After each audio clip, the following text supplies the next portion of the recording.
guys, welcome back to my channel. My name is Manisha and I hope you all are doing well. Namaste सबैजनालाई. आज मैले सोविङ videos बनाउँछु भनेछु अनि मैले चाहिँ यो ढाकाको फ्याब्रिक युज गर्ने भनेछु. मैले चाहिँ डिजाइनहरु सोचिराखेको छु हैन कस्तो बनाउने भनेर. सो मैले चाहिँ माथि क्रप सर्ट खालको बनाउने सोचेछु अनि तल चाहिँ मिनी स्कर्ट बनाउन सोचेछु. त्यसमा चाहिँ मैले जिपर नि राख्न सक्छु. अहिले नै मैले सबै सोचेको छैन हैन कस्तो एक्ज्याक्टली बनाउँछु भनेर. मैले स्टार्ट गर्छु. अब कस्तो राम्रो देख्छ त्यसरी नै बनाउँदै जान्छु. हजुरहरुले इफ मेरो पहिलाको भिडियोजहरु हेर्नु भयो भने थाहा पाउनुहुन्छ हैन मैले कहिले पनि त्यो एक्ज्याक्ट साइज चाहिँ मेजर गरेर कहिले पनि बनाउँदैन.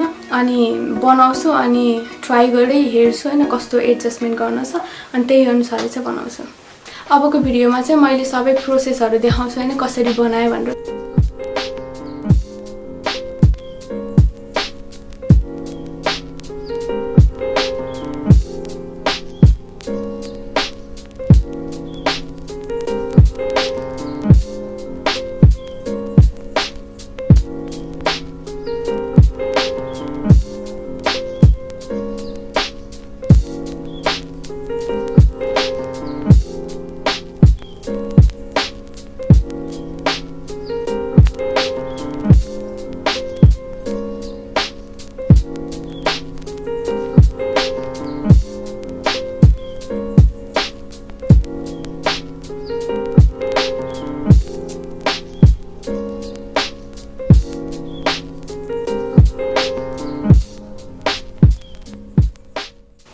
खास भने मैले यो माथि चाहिँ सर्ट बनाउँछु भने चाहिँ क्रप सर्ट तर अलि त्यो चाहिँ सिलाउन गाह्रो हुने अनि त्यसपछि त्यही भएर मैले चाहिँ यस्तो डिजाइनको काटेछु. यसो डिजाइनको लागि मात्र यो माथिबाट यसरी सिलाउने सोचिरहेको छु हैन अहिले. त्यो यति जति चाहिँ यो बोर्डरलाई युज हुन्छ अनि यो तलको पार्ट भयो हैन. तलको पार्टमा मैले चाहिँ के पनि सोचेछु भने यस्तो सानो चाहिँ यसमा अहिले त्यस्तो डिजाइन पनि छ हैन यस्तो स्लिट भएको हैन साइडमा अलिकति सानो खालको त्यो बनाउँछु सोचिरहेको छु.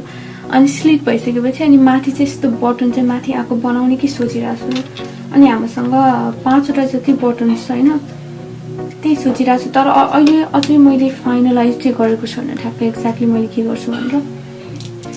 अब यो पार्ट चाहिँ भइसक्यो. अब मैले काट्न पनि काटे अनि अघि देख्नु भइसक्यो हजुरले हैन मैले चाहिँ यो ड्रेस को मेजरले चाहिँ नापेको हैन. अनि यहाँनेर चाहिँ लाइक 2.4 जति एक्स्ट्रा इन्च राखेको इन केस कहिले चाहिँ त्यो सिलाउने बेलामा एक्स्ट्रा फ्याब्रिक चाहिन्छ हैन सिलाउने बेलामा. फर्स्ट चाहिँ अब यसलाई इनसाइड आउट गर्नुपर्छ नि यो किनकि हामीले सिलाउने बेलामा चाहिँ इनसाइड आउट गरेर सिलाउन पर्यो नि. सो यो सालमा चाहिँ नर्मली अब यो फिटिङ बनाउने भइसकेपछि चाहिँ कस्तो हुन्छ भने कि चाहिँ जिपर राख्नुपर्छ कि चाहिँ अब इलास्टिक राखेर अलिकति फ्लोई खालको बनाउनु पर्यो हैन. इफ टाइट फिट बनायो भने चाहिँ कि चाहिँ अब बटनहरु राख्न पर्यो. त्यही भएर मैले चाहिँ अहिले कसरी सोचेछु भने यो साइडमा चाहिँ सिलाउँछु हैन. साइडमा सिलाएर अनि यो बीचमा चाहिँ अलिकति काटेर अनि यसमा चाहिँ बटन सिलाउने हैन. अब यसमा चाहिँ मैले यसरी फोल्ड गरेर यसमा सो गर्छु. यसमा चाहिँ स्लिट मैले यस्तै बनाउँछु त्यसरी. सो आई थिंक यो चाहिँ रेडी भयो. अब यहाँ भनेको अब सिलाउने काम मात्र भयो. सो फर्स्ट पार्ट चाहिँ यसमा चाहिँ अब यसरी काटेको छु. अब यो दुईटा सँगै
यो मैले ट्राई गर्दाखेरि चाहिँ यहाँको यो सरमा चाहिँ अलिकति टाइट भयो अनि त्यही भएर मैले यो एक्स्ट्रा फ्याब्रिक मसँग यो यता साइडमा र यता साइडमा एड गर्छु।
सो यो टपमा चाहिँ जस्ट स्ट्र्याप्स मात्र छ अनि त्यसपछि यसको साइडमा चाहिँ यो त्यस्तै मैले फर्स्टमा चाहिँ नाप्ने बेलामा यसमा चाहिँ अलिकति फ्याब्रिक नपुगेको भएर टाइट भएको भएर मैले साइडमा चाहिँ यस्तो फ्याब्रिक राखेको थिएँ यसरी साइडबाट गरेर। अनि त्यो फ्याब्रिक चाहिँ एड गर्ने बेलामा के भयो भने लास्टमा यो तल चाहिँ अलिकति लुज जस्तो भयो हैन। अनि नर्मल्ली चाहिँ सोविङ गर्ने बेलामा तलको चाहिँ बिट टाइट बनाउनको लागि कि चाहिँ इलास्टिक राखे नि हुन्छ, जिपर राखे नि हुन्छ अनि बटन्सहरु राखे पनि हुन्छ हैन। अनि मैले चाहिँ अब बटन्स राख्छु भन्थे तर स्कर्टमा चाहिँ मैले बटन राखेको भएर माथि पनि राख्दा अलि टु मच देखियो हैन।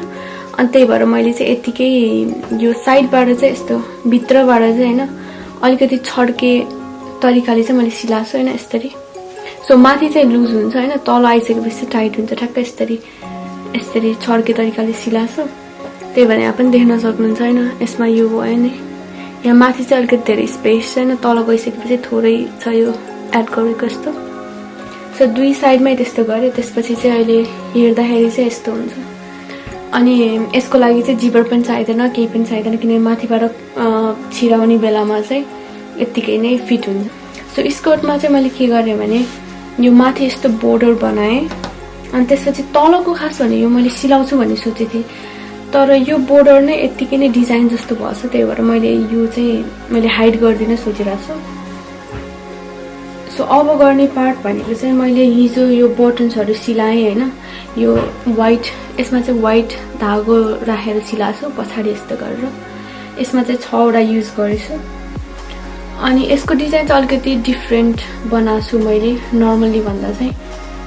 सो यहाँनेर माथि चाहिँ अब स्कर्टको लागि पनि त्यस्तै हुन्छ कि चाहिँ अब इलास्टिक राख्यो भने एउटा टाइपको स्कर्ट भयो हैन, कि चाहिँ अब जिपर राख्न पर्यो कि चाहिँ बटन अब हुप राख्न पर्यो।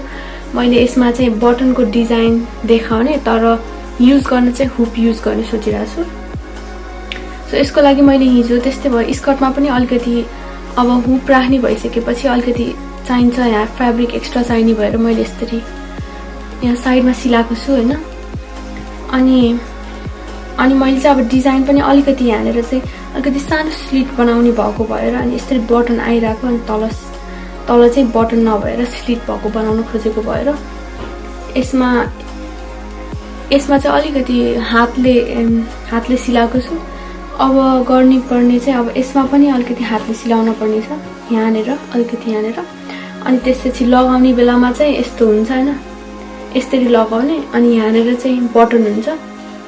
सो यो बटन र यो यहाँ जान्छ अनि त्यसपछि यसमा चाहिँ अब हुप राख्न बाँकी छ, यो चाहिँ म अब राख्छु हैन त्यसपछि हुन्छ। सो अब सिलाउने भनेको यो सिलाउन छ, यो मैले चाहिँ यस्तो रातो धागो लिएर सिलाउँछु।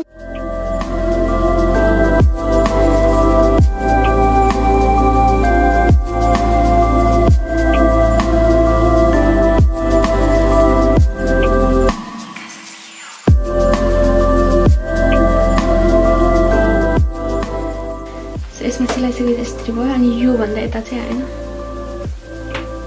अब चाहिँ यहाँनिर हुक यहाँ मैले मार्क गरिसकेको छु यहाँ यसरी अब यसमा चाहिँ हुक राखेपछि हुन्छ टिप बटन चाहिँ रहेछ मेबी यो टिप बटन राख्नु पर्छ अर्को हुक चाहिँ मैले भेट्टाएन होइन कता यस्तो छ यो